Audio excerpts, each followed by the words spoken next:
for farmers and launching a state study on PFAS and their effects on Texas. Millions of people across the world and thousands here in Texas suffer from celiac disease, an autoimmune disorder that damages small intestines. Our Blessing Iwachukwu spoke with a Texas doctor, a local baker, and a nonprofit organization raising awareness on the disease. Take a look. It's estimated about 3 million Americans suffer from celiac disease, with more than 300,000 impacted here in Texas alone. And a North Texas doctor that I spoke with says newer cases are expected to show up and be on the rise. Here's why. Addison Labonte has a soft spot for sweet treats. Cookies, brownies, anything with chocolate is always my favorite. But the math major from Maine never calculated cookies could be a company. It was never part of her life's equation. We just got 5 orders in the last 3 minutes.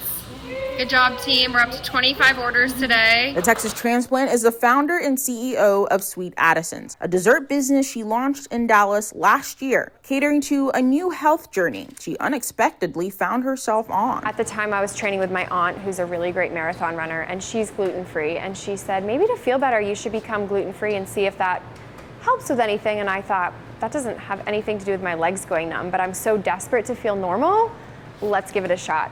Her doctor diagnosed her with compartment syndrome, giving the avid runner 2 options for relief: lace up her sneaks for the last time or get surgery. I always thought there has to be a better way. Despite not being diagnosed with celiac disease, an autoimmune disorder that damages the small intestine, she followed her aunt's advice and quit gluten cold turkey. Could neurological symptoms be from celiac disease itself?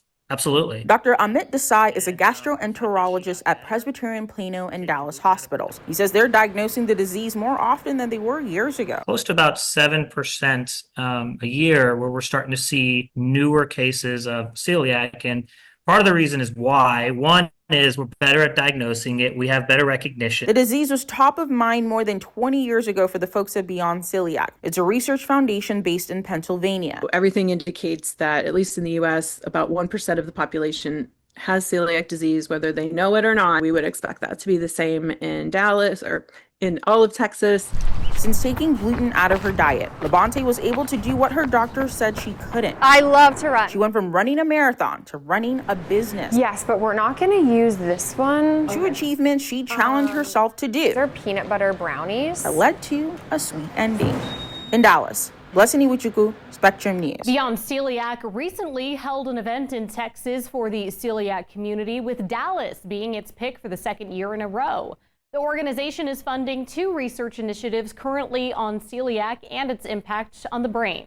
One just released preliminary findings last month on autoimmune scarring. There is no cure for celiac disease except avoiding gluten, which is a protein found in wheat, barley, and rye.